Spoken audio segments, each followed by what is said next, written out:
Sorry I brought it up. Let's move on. All right. What do you got here, George?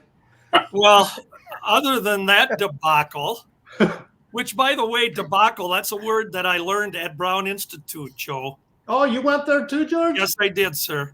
Nice. I even graduated.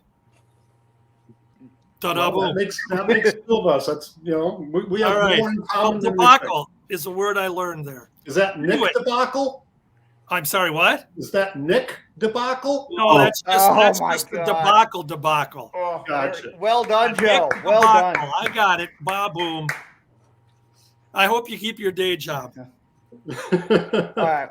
What you got here, George? Aside from that, do you remember any particular incident where things went south in an angle or a match and everything just went off the rails? Something that comes to mind for you, other than what you just talked about? It's only an hour show, Joe. Yeah. I mean, there's one incident that I wouldn't say it completely went off of the rails, because the talent at least knew how to cover. But there's one funny incident that happened at the Showboat during a taping. Mike Rotunda against Pretty Boy Doug Summers.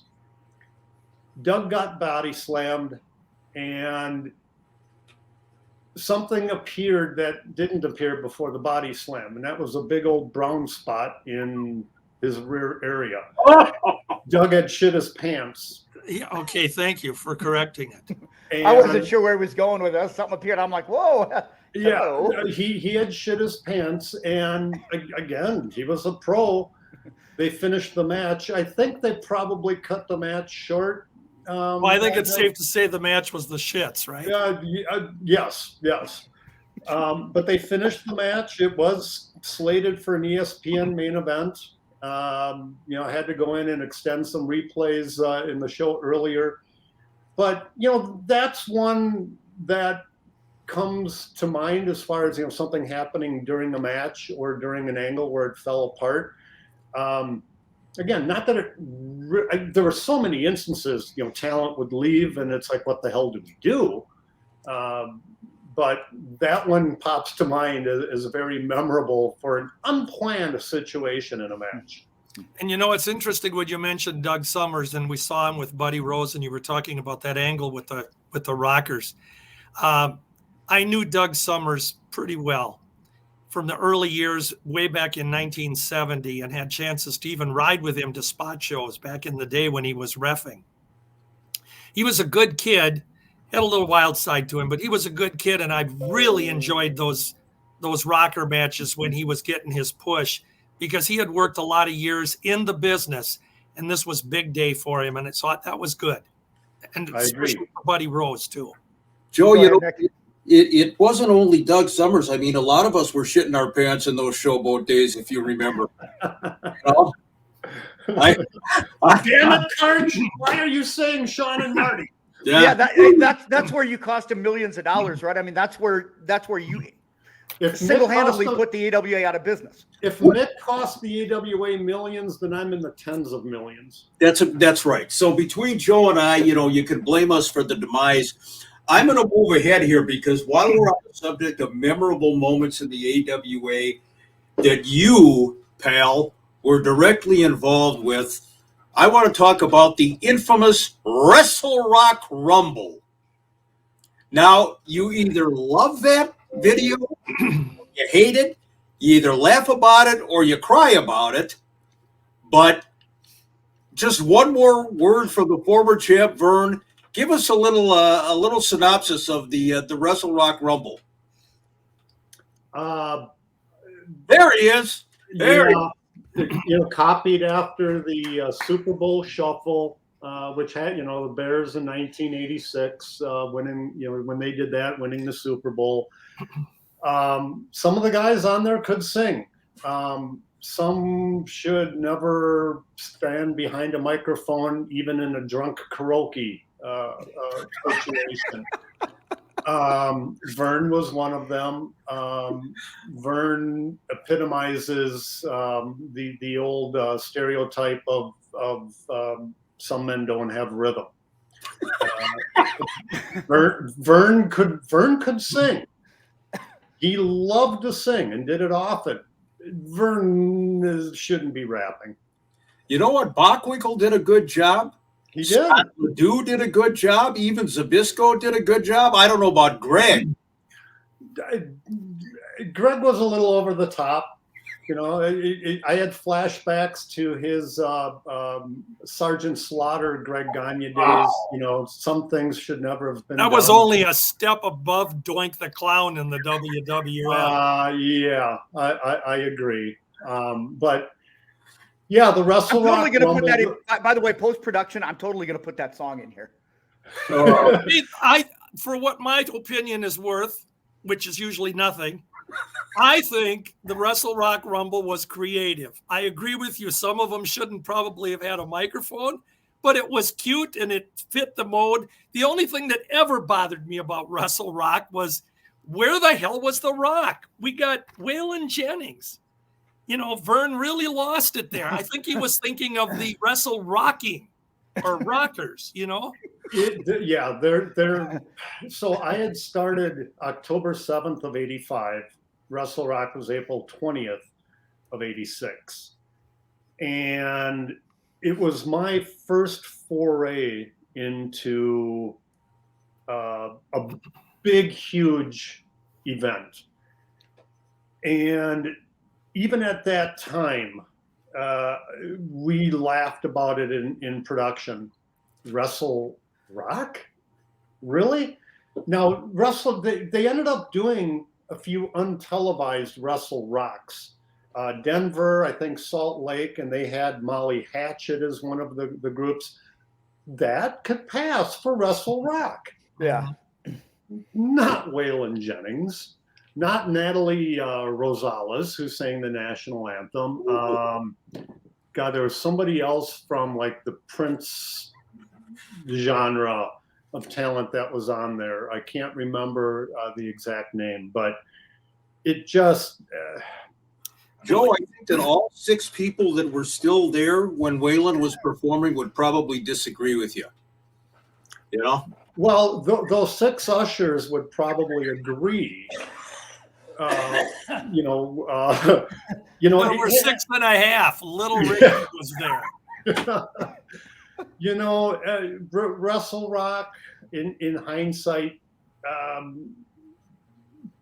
was a failure for the build-up. It never even came close to WrestleMania, which is what it was supposed to compete to. The Wrestle-Rock Rumble, I enjoyed doing. It was. It definitely was fun. You know, I'm sorry, Joe. Go ahead. I mean, you know, even the office staff, we had cameos at the end where there's a bunch of quick clips. You know, we all just stood in front of the camera and did some shot. I was happy and quite frankly proud to be a part of Wrestle-Rock because it was the AWA, because it was Verne Gagne.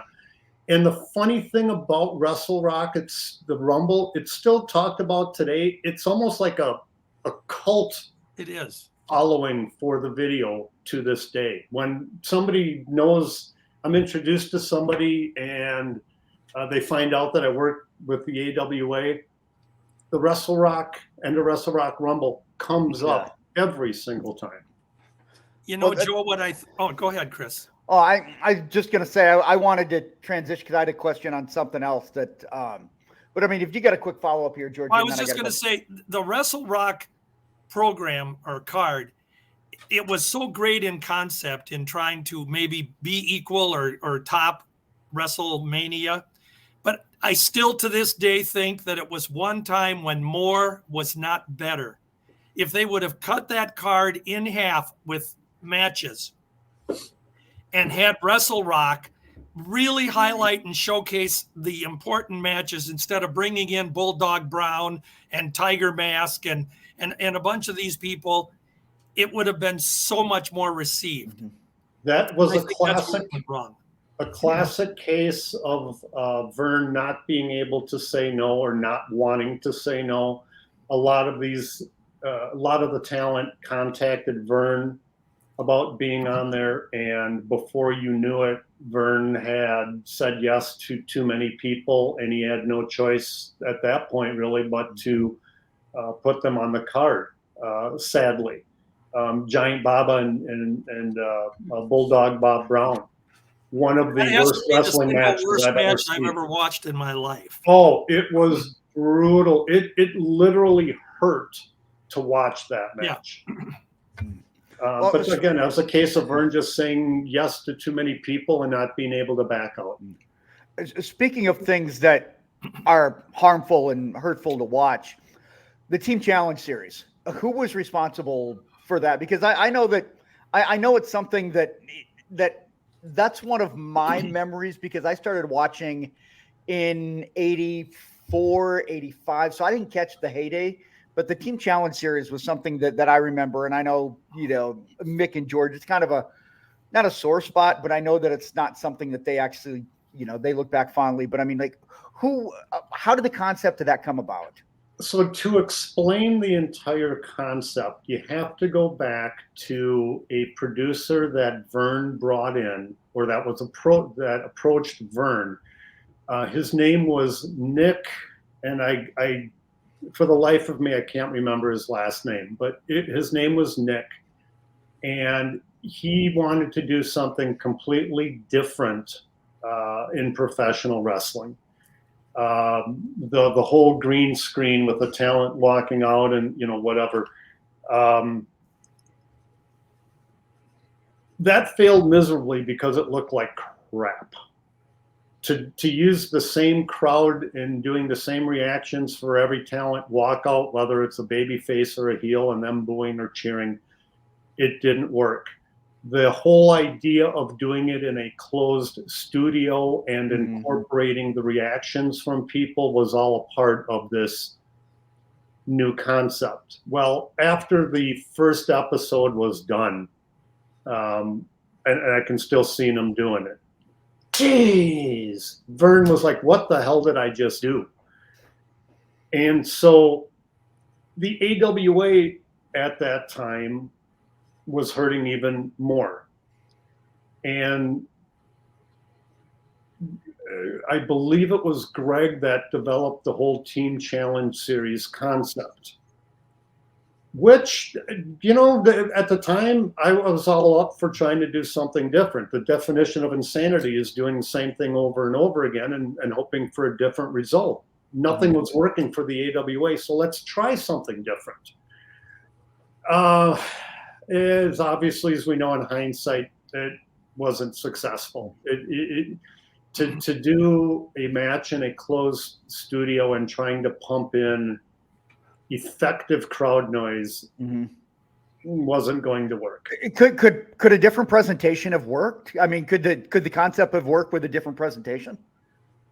If I thought about that, and if they would have maybe gone back to the old school studio approach, like All-Star Wrestling was, as George and Mick and I remember, going back into the 60s and 70s and having 40 people in the studio, that might have worked. I think it would have provided a little more credibility, because the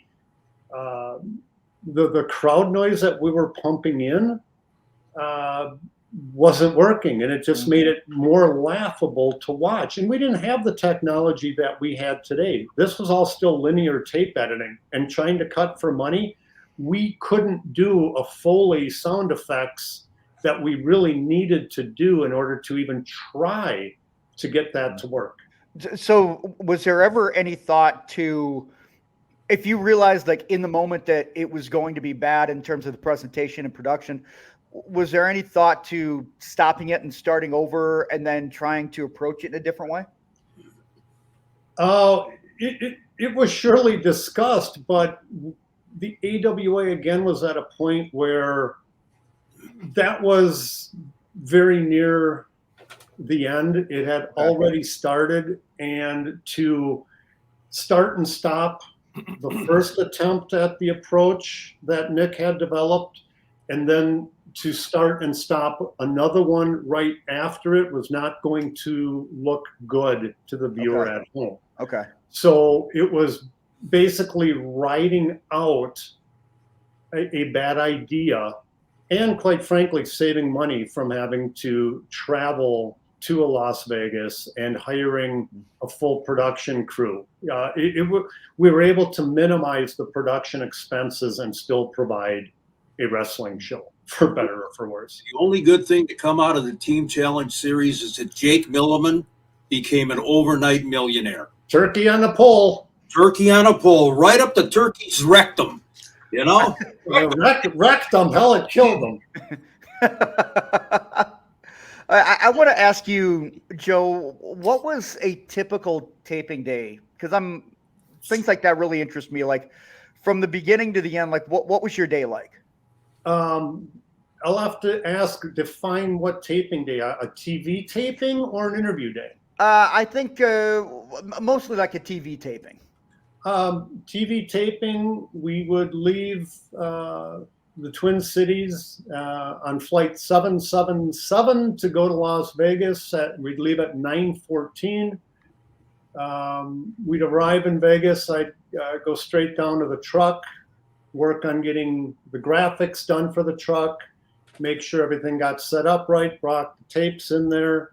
We had a great crew that set up every time, very professional crew. So no issues or concerns there.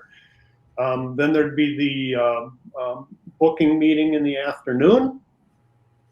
And then I would be the go-between the truck and the arena. And we would tape 15 matches, 3 weeks worth of matches.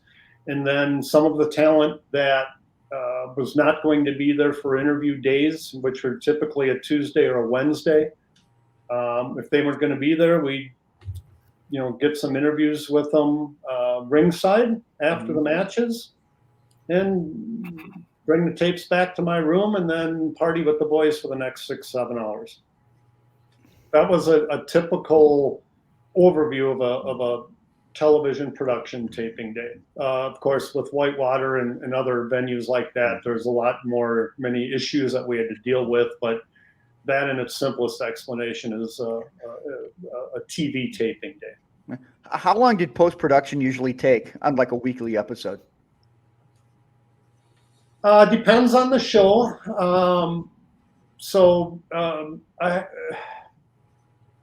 I was probably averaging about 60 hours a week, anywhere from 5 to 7 days a week. So if we did a taping in Vegas on a Saturday, we was there for 21 hours or 22 hours. We'd leave at 7 o'clock in the morning to come back. I'd go and drop the tapes back off at the office.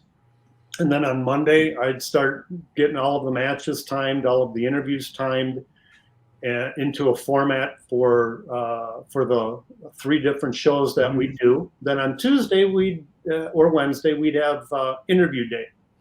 That could, in the early days, that would run anywhere from 7 to 12 hours.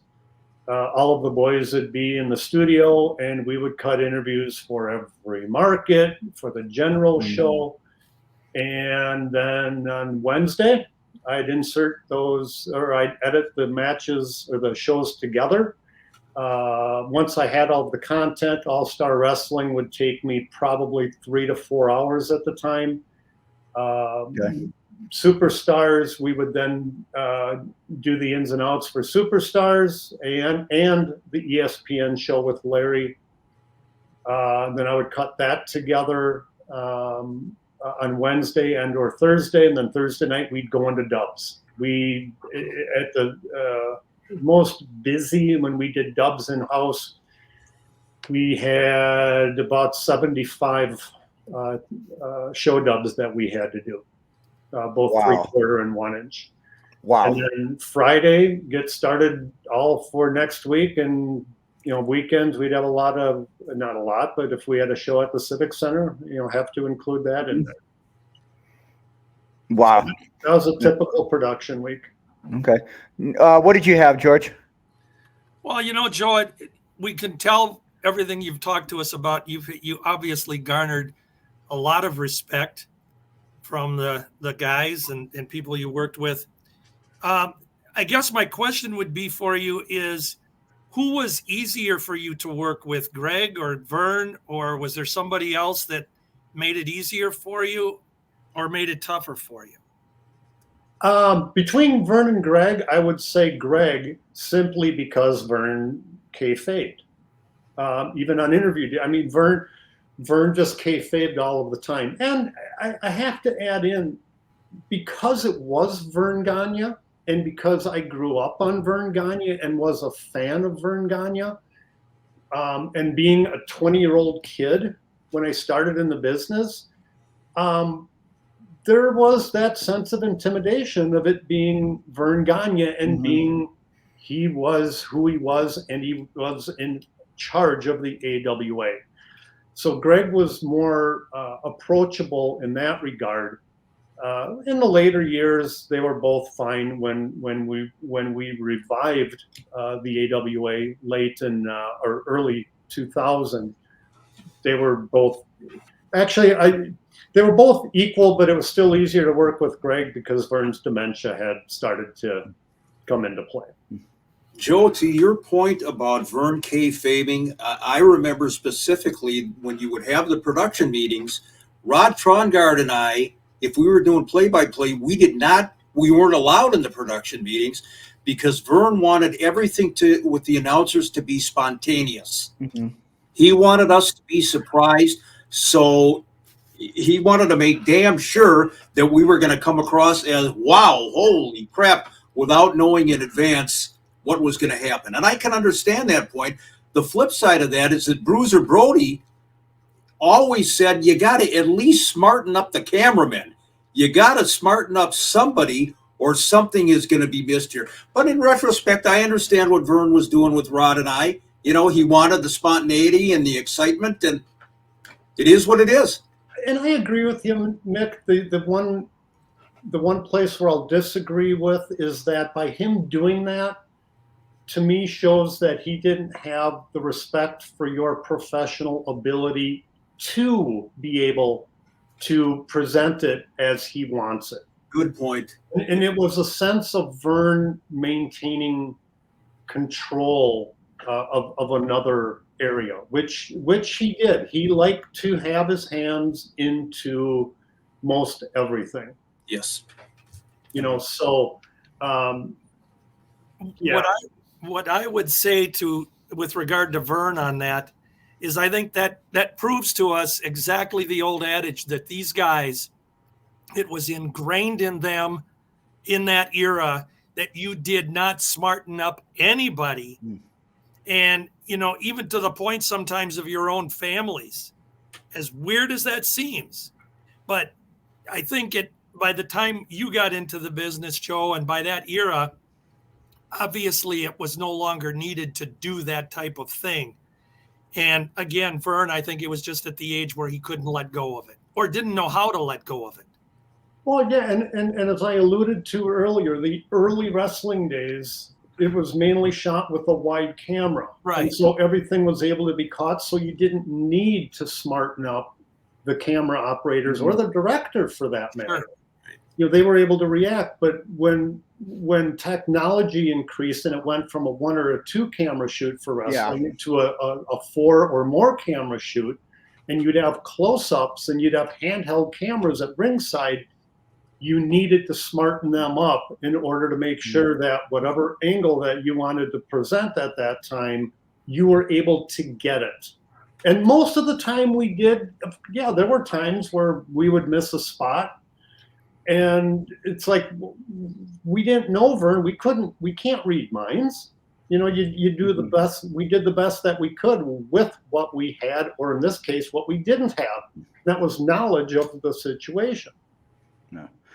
Before we get going here, Joe, you want to play a little word association? We'll each give you we'll rotate through some names and you just kind of give us a quick little synopsis of what you got. Sure. One sentence. All right. I want to start Nick Bockwinkel. One of my all-time favorites and one of the greatest in-ring performers ever. All right. George, go ahead. I'm going to have to throw out Jerry Blackwell. He's always been a unique character to me. One of the nicest men I've ever met in the business. Bruiser Brody. The scariest, most intimidating person I've ever been around, but turned out to be an absolutely nice guy to me. You know, I want to make a comment about Bruiser Brody when you say that, because when we went back, when Mick and I worked with Brody up in Winnipeg, you talk about being a nice guy and a guy that says smarten up people. Brody was so good to both of us, and he was open, and that's beautiful. Stan Hansen. Blind as a bat, and a Southern gentleman who didn't put up with any shit. Go ahead, George. I'm gonna cost the AWA $1 million, but I want to know what your opinion on the Midnight Rockers, Marty Jannetty and Shawn Michaels. Two phenomenal performers who couldn't cut a promo in their early days, and who, at least one of them, blew what could have been a fantastic career because of their out-of-the-ring antics. You can say Marty Jannetty, it's okay. Marty Jannetty. Shawn straightened up, but the two of them together in the 80s, oh boy. Next one up, Paul E. Dangerously. An incredible talent that could cut a promo as good as I've seen.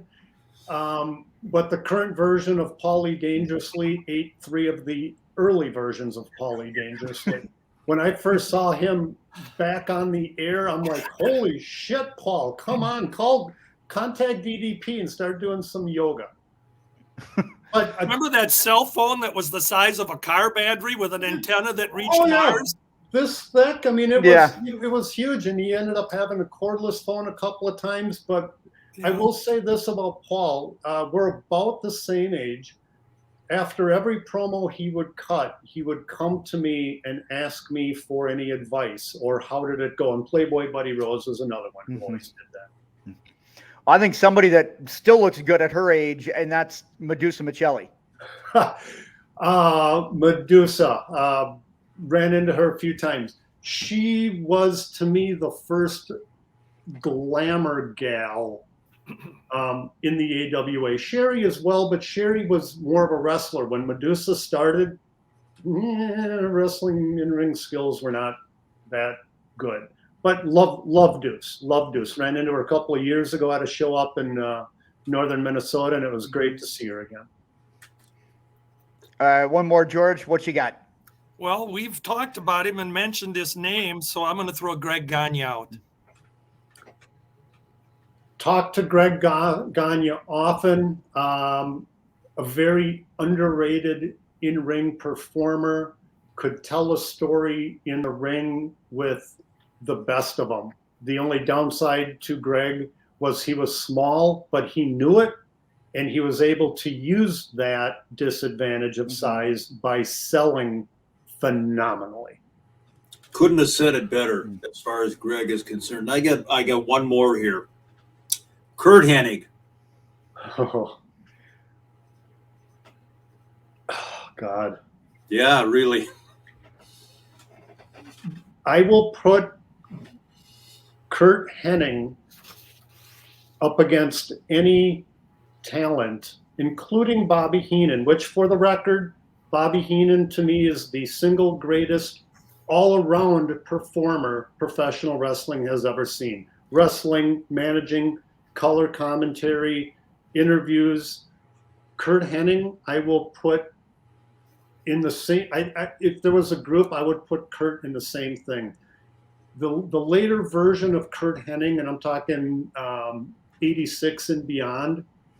My God, as good as it got in the ring. And on a personal note, the Ultimate Ribber. Oh, he lived to rib, and everything with Kurt Hennig was a rib. Yeah. All right. Well, Joe, this has been fun. We're actually going to break this up into 2 episodes because, I mean, there's just no. That's great though. I mean, this is the stuff that I think people want to hear, and it's things that they don't get a chance to hear often. And I mean, this has been great, and you guys being able to go back and kind of relive some of those, and just, I guess, when you look back to kind of put a bow on it, how would you describe your career in the wrestling industry? Because I know you're still doing some, right now, but when you look back at your time in the AWA, I mean, how would you describe your run with the promotion? Fortunately lucky. The fact that I started as a 20-year-old,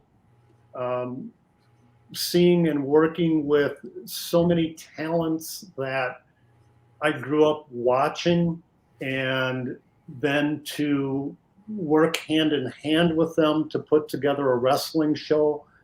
I went from being in awe to being a co-worker and a cohort. It was that 6-year run for the AWA. As long as my memory is still there, I still remember dates. I still remember. I remember things from that run like George does for results from wrestling matches. It was. I will never forget it. And here it is, 37 years later, and I'm still talking about it. Not because it's not as much that I want to, but the fans are still interested. And I can't tell you how many free cocktails I've gotten when I'm introduced to somebody. One of my friends introduces me, and every time it ends up being, Joe used to produce the AWA. And if those people, if they knew the AWA, oh God, I got free drinks for the next 2 hours. And as you can tell, I love to tell stories, and I'm not exactly an introvert. Here's the thing that Joe won't tell you. Mm-hmm. He actually went around and introduced himself to everybody and said, I was a TV producer for the AWA. Nobody ever introduced him. He did it himself. Well, the one thing I never admit to people is that I know Mick Karch. Oh, don't ever. One thing I want to say real quick, Chris and George and Joe.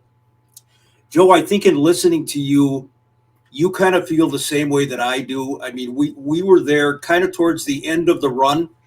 Things weren't always smooth sailing, but it was still an absolute honor and a privilege to work not only with the AWA, but for Verne Gagne. If I can just add one thing to that. First of all, I agree 100%. It was an honor, and it was an equal honor for me when in December of '99, when Greg called me about reviving the AWA library, and to work with Verne and Greg again. To do that, we started off with a series of 13 half-hour shows on KMSP, and that led into doing 24 AWA pay-per-views, and that then led to the eventual sale of the AWA to the WWE at the time in March of 2003. And so, Mick, when I messaged you, you asked me if I was there to the very end. I was there for the very end of both times, both as a functional operating territory in November of '91, and then right on down to loading videotapes onto a truck for the WWF and waving goodbye to the tapes as they went. And I truly have an equal appreciation and fond memories of both of those. They're certainly different. I worked with Mick and Greg and Verne on the second run, and all of the other talent on the first run. And the stories in the I'll never forget it. Absolutely love it, and it left an incredible mark, not only in my life but in my career. Well, Joe, appreciate the time. This has been great, and we'll have to do it again down the line. I would love to. I might have a story or 12 in my pocket to share. Yeah, hey, Joe, let's do the North Pole some morning. Oh, I love it. Hey, then I can come over and finally see your collection. Do it. Let's do it. Sounds good. We might have to get Mick to come out of his cubby hole, and we'll make it a threesome. Well, you'd have to drive over and get him. You know what? I would subject myself to that pain in order to do that for us. You know what? Screw both of you. Whoa, you wouldn't like it. You wouldn't enjoy it. Mwah. All right. Well, I mean, you talked Joe. about threesomes and screwing, and let's just get straight to the trivia, because this has gone off the rails pretty quick. Let's go ahead and get to our trivia question here, guys. And Mick, go ahead and do the honors.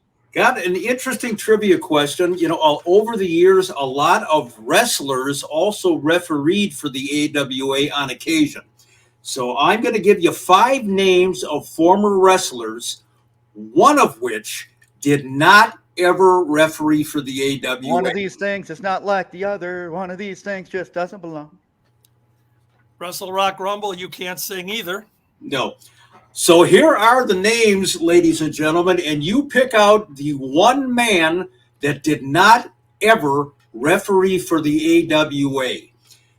Your names are Jack Pesic, Stan Crusher Kowalski, Bob Windham, who of course eventually became Blackjack Mulligan, Jerry Saganovich, who of course turned into Jerry Sags of the Nasty Boys, and Pretty Boy Doug Summers.